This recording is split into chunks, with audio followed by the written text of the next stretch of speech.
Daily bus മലയാളത്തിലേക്ക് എല്ലാവർക്കും സ്വാഗതം. ഭാഗ്യലക്ഷ്മിയെ കുറിച്ച് ഞാൻ പ്രത്യേകിച്ച് നിങ്ങൾക്ക് പരിചയപ്പെടുത്തേണ്ട ആവശ്യമില്ല. കാരണം എല്ലാവർക്കും പരിചയമുള്ളൊരു മുഖമാണ്.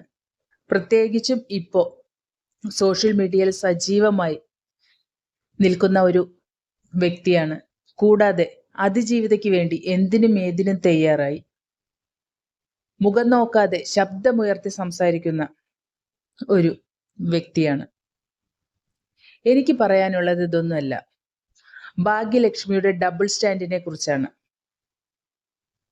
ഈ ഇടയ്ക്ക് 2 ദിവസം മുമ്പ് നമ്മുടെ ലാലേട്ടൻ ബബ്ബബ്ബ മൂവിയുടെ ഒരു പോസ്റ്റർ ഷെയർ ചെയ്തിരുന്നു. അതിനെതിരെ ഒരുപാട് വിമർശനങ്ങളുമായിട്ട് ഭാഗ്യലക്ഷ്മി വന്നിരുന്നു. മോഹൻലാലിന് ഇദ്ദേഹത്തിന് എന്ത് നിലപാടാണുള്ളത്, എന്താണ് ഇദ്ദേഹം കാണിക്കുന്നത്, ഇപ്പോഴും ആ ഒരു വില്ലന്റെ ആ ഒരു വിചാരത്തിലാണ് ഇയാള് സംസാരിക്കുന്നത്, ഇയാൾ എന്താണ് എന്നൊക്കെ പറഞ്ഞ ഒരുമാതിരി വളരെ മോശമായിട്ട് ലാലേട്ടനെ പ്രതികരിച്ച ഒരു വ്യക്തിയാണ്. ലാലേട്ടനെതിരെ പ്രതികരിച്ച ഒരു വ്യക്തിയാണ്.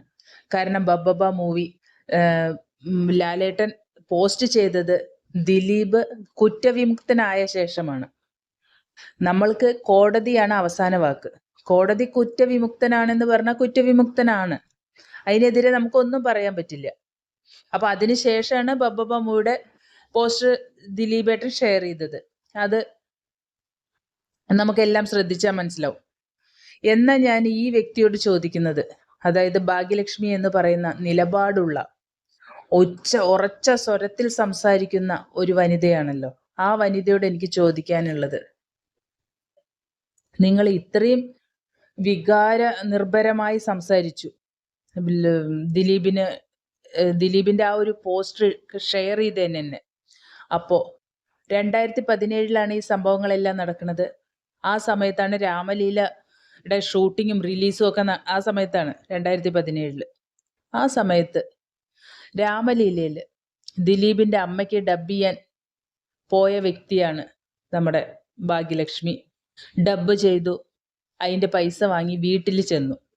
അതിനുശേഷം രാമലീല ഇറങ്ങിയ സമയത്ത് രാമലീല കാണരുത്, അത് ബഹിഷ്കരിക്കണം ആ സിനിമ എന്ന് പറഞ്ഞ് ഉറച്ച സ്വരത്തിൽ അപ്പോഴും സോഷ്യൽ മീഡിയയിൽ വന്ന് സംസാരിച്ച ഒരു വ്യക്തിത്വമായിരുന്നു നമ്മുടെ ഭാഗ്യലക്ഷ്മിയുടേത്.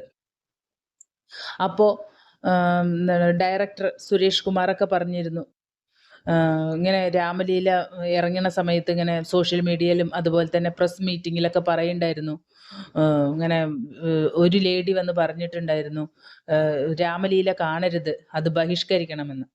എന്നിട്ട് പറയുണ്ടായിരുന്നു ആ സുരേഷ് കുമാർ, ഏറ്റവും വിഷമം തോന്നിയത് എന്താ വെച്ചാൽ ആ സിനിമയ്ക്ക് വേണ്ടി ഡബ് ചെയ്ത് പൈസയും വാങ്ങി വീട്ടിൽ ചെന്നിരുന്നിട്ടാണ് അവർ ഈ പറയണത്. ഒന്ന് ആലോചിക്കണേ ഭാഗ്യലക്ഷ്മിയുടെ ഡബിൾ സ്റ്റാൻഡ്. അതിനുശേഷം വേറൊരു ഇന്റർവ്യൂവില് അതിജീവിതയെ കുറിച്ച് സംസാരിക്കുന്നത്, അതിജീവിത പറയുന്നുണ്ട് ഭാഗ്യലക്ഷ്മിയോട്, ചേച്ചി എനിക്ക് ഒരുപാട് സിനിമകൾ വന്നതാണ്, എല്ലാം ഈ ഒരു നടൻ നഷ്ടപ്പെടുത്തി, എനിക്ക് വളരെ വിഷമം തോന്നുന്നുണ്ട്, എനിക്ക് ഒരുപാട് സിനിമയിൽ അവസരം വന്നതാണ്, എല്ലാം ഈ നടനാണ് നഷ്ടപ്പെടുത്തിയത് എന്ന് പറയുന്നുണ്ട്. അപ്പൊ ആ ഇന്റർവ്യൂവില് ഭാഗ്യലക്ഷ്മി പറയുന്നുണ്ട്, അങ്ങനെ ഒരാൾക്ക് ഇത്രയും ക്രൂരമായെല്ലാം ഇടപെടാൻ പറ്റുമോ? ഇത്രയും ക്രൂരമായിട്ടൊക്കെ ആരെങ്കിലും ഇങ്ങനെയൊക്കെ ചെയ്യുമോ? എനിക്ക് തോന്നുന്നില്ല, എനിക്ക് വിശ്വസിക്കാൻ പറ്റുന്നില്ല. അതിജീവിതയ്ക്കെതിരെ സംസാരിച്ച വാക്കുകളാണ്. അതായത് ദിലീപിനെ സപ്പോർട്ട് ചെയ്തുകൊണ്ട് അതിജീവിതയ്ക്കെതിരെ സംസാരിച്ചതാണ് കേട്ടോ. അത് വീഡിയോ നിങ്ങൾക്ക് ഭാഗ്യലക്ഷ്മിയുടെ ഇന്റർവ്യൂ സെർച്ച് ചെയ്താൽ കാണാൻ പറ്റും. ഞാൻ വീഡിയോ ഇവിടെ ഇടുന്നില്ല, വീഡിയോ സെർച്ച് ചെയ്താൽ നിങ്ങൾക്ക് കാണാൻ പറ്റും. അതിജീവിതയ്ക്കെതിരെ പറഞ്ഞ ആളാണ്. ഇപ്പോ അതിജീവിതയ്ക്ക് വേണ്ടി എന്തും പറഞ്ഞ് പ്രസ് മീറ്റിംഗിൽ വന്ന് കരഞ്ഞ വ്യക്തിയാണ്, കെന്നി കരഞ്ഞ വ്യക്തിയാണ്. അതുകൂടാതെ വേടന്റെ ഒരു സംഭവം വന്നപ്പോ കോടതി പറഞ്ഞതാണ് സത്യം, കോടതിയാണ് അവസാന വാക്ക്. അപ്പോ ദിലീപ് കോടതി പറഞ്ഞത് കൊണ്ടല്ലേ ലാൽ സാർ എല്ലാം ഈ പോസ്റ്റർ ഇട്ട്. അപ്പൊ ദിലീപിന്റെ കാര്യത്തിൽ കോടതി അവസാന വാക്കല്ലേ? അല്ല, നിങ്ങൾ അപ്പീൽ എന്തോ ചെയ്തോളി. പക്ഷെ നമുക്കിപ്പോ റീസെന്റ് കോടതി എന്താ പറഞ്ഞത്? കുറ്റവിമുക്തനാണ്. അപ്പൊ അതനുസരിച്ചാണ് നമുക്ക് പ്രവർത്തിക്കാൻ പറ്റൂ. വേടന്റെ കാര്യത്തിൽ വേറൊരു സ്റ്റാൻഡും ദിലീപിന്റെ കാര്യത്തിൽ വേറൊരു സ്റ്റാൻഡുമാണ് നമ്മുടെ പ്രിയപ്പെട്ട ഈ വനിത നടത്തിയിരിക്കുന്നത്, പരാമർശം നടത്തിയിരിക്കുന്നത്. അപ്പൊ ഇതാണ് ഞാൻ പറയണത്, നമ്മുടെ ഭാഗ്യലക്ഷ്മിയുടെ ഡബിൾ സ്റ്റാൻഡിനെ കുറിച്ച്. ഇപ്പോ നമ്മുടെ അതിജീവിതയ്ക്ക് വേണ്ടി എന്തിനും ഏതിനും തയ്യാറായി, ജീവൻ കൊടുക്കാൻ വേണ്ടി തയ്യാറായി നടക്കുന്ന ഈ വനിത കുറച്ച് കാലങ്ങൾക്ക് മുമ്പ് എന്തായിരുന്നു എന്നൊന്ന് ചിന്തിച്ചാൽ നന്നായിരിക്കും. ചിലപ്പോ ഇപ്പോഴായിരിക്കും അതിജീവിതയുടെ കാര്യങ്ങളിൽ കുറച്ചുകൂടെ ഇടപെടാന്ന് തോന്നിയിട്ടുണ്ടാവുക, അതുകൊണ്ടായിരിക്കാം. പക്ഷേ ഇങ്ങനെയെല്ലാം പറയുമ്പോൾ ഞാനും ഇതിനു മുമ്പ് ഇതെല്ലാം സംസാരിച്ച ഒരു വ്യക്തിയാണ് എന്ന ഒരു സ്വയം ബോധം വേണം. ഇപ്പൊ ഘോരം സംസാരിക്കണ്ടല്ലോ, ഞാൻ ഇങ്ങനെയാണ്, ഞാൻ അങ്ങനെയാണ്, ഇവർക്കൊന്നും ഒരു നാണമില്ലേ, സ്ത്രീകൾക്ക് വേണ്ടി സപ്പോർട്ട് ചെയ്യുന്നില്ലേ, അതുപോലെ അവരുടെ കമ്മിറ്റിന്നെല്ലാം രാജിവെച്ച് ഇറങ്ങി വന്നതാണ്. അതും നമ്മുടെ ദിലീപേട്ടന് നമ്മുടെ അതിജീവിതയ്ക്ക് നീതി കിട്ടിയില്ല പറഞ്ഞിട്ടാണ് രാജിവെച്ചെല്ലാം വന്നത്. അപ്പൊ ഇത്രയും അതിജീവിതയ്ക്ക് വേണ്ടി ജീവിക്കുന്ന ഒരു സ്ത്രീയാണെങ്കിൽ ആ രാമലീലയിൽ എന്തിന് ഡബ് ചെയ്യാൻ പോയി? അത് ദിലീപിന്റെ പിക്ചറായിരുന്നു. അന്നാണെങ്കിൽ കുറ്റവിമുക്തനായിരുന്നില്ല ദിലീപ്, കുറ്റാരോപിതനായിരുന്നു. ഇപ്പൊ കുറ്റവിമുക്തനായ ശേഷമാണ് ലാൽ സാറെല്ലാം ആ പോസ്റ്റ് ഇട്ടത്. അന്ന് ആരോപിതനായിരുന്നു. എന്നിട്ടാണ് അതിൽ അഭിനയിച്ച് പൈസയും വാങ്ങി വീട്ടിൽ വന്നിരുന്ന് ആ സിനിമ ബഹിഷ്കരിക്കണം എന്ന് പറഞ്ഞ ഒരു ധീര വനിതയായിരുന്നു. അപ്പൊ എന്താ ഇവരുടെ എന്ത് തോന്നുന്നു നിങ്ങൾക്ക് ഇതെല്ലാം കേട്ടിട്ട്? എനിക്കൊന്നും മനസ്സിലാവണില്ല. ഇപ്പോ പ്രസ് മീറ്റിങ്ങിൽ വന്ന് ഭയങ്കര കരച്ചിലൊക്കെ ആയിരുന്നു. കാരണം അന്നത്തെ ദിവസം, അതായത് ഡിസംബർ 8-ന് ആ കേസിന്റെ വിധി വരുന്ന ദിവസം ഞാൻ അതിജീവിതർ വീട്ടിലായിരുന്നു. അതിജീവിതയോട് ഞാൻ പറഞ്ഞു, TV ഓഫാക്കൂ, മൊബൈൽ സ്വിച്ച് ഓഫാക്കി വെക്കൂ. എന്നിട്ട് അവര് മുകളിൽ പോയി ഇരുന്നു. അതിനുശേഷം ഞങ്ങള് താഴെ അതിജീവിത, അമ്മ, വേറെ 1-2 ഫ്രണ്ട്സും കൂടെ ഞങ്ങൾ TV കണ്ടോണ്ടിരിക്കുകയായിരുന്നു. പറഞ്ഞിട്ട് ഒരേ പൊട്ടിക്കരച്ചിലൊക്കെ ആയിരുന്നു. അപ്പോൾ ഈ പൊട്ടിക്കരഞ്ഞ വ്യക്തിയാണ് അതിജീവിത അന്ന് പറഞ്ഞത്, എൻ്റെ സിനിമയെല്ലാം ഈ ഒരു നടൻ നഷ്ടപ്പെടുത്തി എന്ന് പറഞ്ഞപ്പോൾ, അയ്യോ ഇത്രയും ക്രൂരമായിട്ടെല്ലാം ചെയ്യാൻ പറ്റുമോ?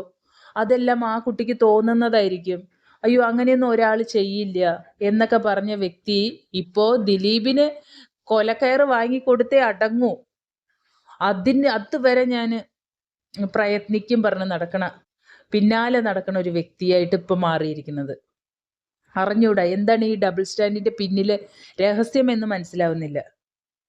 എനിക്ക് ഈ വീഡിയോ ആ രാമലീലയുടെ അതുപോലെ തന്നെ ഈ ഇന്റർവ്യൂ എല്ലാം കണ്ടപ്പോൾ എനിക്കിത് വീഡിയോ ആയിട്ട് ഇടാതെ ഒരു സമാധാനം ഇല്ല എന്ന് തോന്നി. കാരണം ഇപ്പൊ അവര് കാണിക്കുന്നത് കണ്ടു കഴിഞ്ഞാൽ എല്ലാവരും വിചാരിക്കും, അയ്യോ അതിജീവിതയ്ക്ക് വേണ്ടി ഇത്രയും അവരുടെ സ്വന്തം ജീവൻ പണയം വെച്ചാണല്ലോ അവര് നടക്കണതെന്ന്. പക്ഷെ ഒരു കുറച്ച് വർഷങ്ങൾക്ക് മുമ്പ് അവരിങ്ങനെയായിരുന്നു. അതും നിങ്ങൾ അറിയണം. അതിനു വേണ്ടി ഇട്ടതാണ് ഈ ഒരു വീഡിയോ. പിന്നെ ഇതെല്ലാം പറയുമ്പോൾ വിചാരിക്കും ഞാൻ അതിജീവിതയ്ക്ക് എതിരാണ്. അല്ലല്ല, തീർച്ചയായും എതിരല്ല. അതിജീവിതയ്ക്കൊപ്പം, അവൾക്കൊപ്പം പറയുമല്ലോ, അവൾക്കൊപ്പം തന്നെയാണ് അന്നും ഇന്നും എന്നും. പക്ഷെ ഇങ്ങനെ ഒരു ഡബിൾ സ്റ്റാൻഡ് എടുത്ത ഒരു ലേഡിയുടെ കാര്യം എനിക്ക് നിങ്ങളെ അറിയിക്കണം തോന്നി, അതുകൊണ്ട് പറഞ്ഞതാണ്. കാരണം നമ്മളൊക്കെ എന്നും ഒരുപോലെ തന്നെയാണ്. 2017 തൊട്ട് അപ്പോൾ 2025 വരെ ആ കുട്ടിയുടെ ഒപ്പം നിൽക്കുന്നത്, അതായത് അവൾക്കൊപ്പം. ആ ഒരു ഹാഷ്ടാഗിൽ തന്നെയാണ് നമ്മളും ഷെയർ ചെയ്തുകൊണ്ടിരിക്കുന്നത്.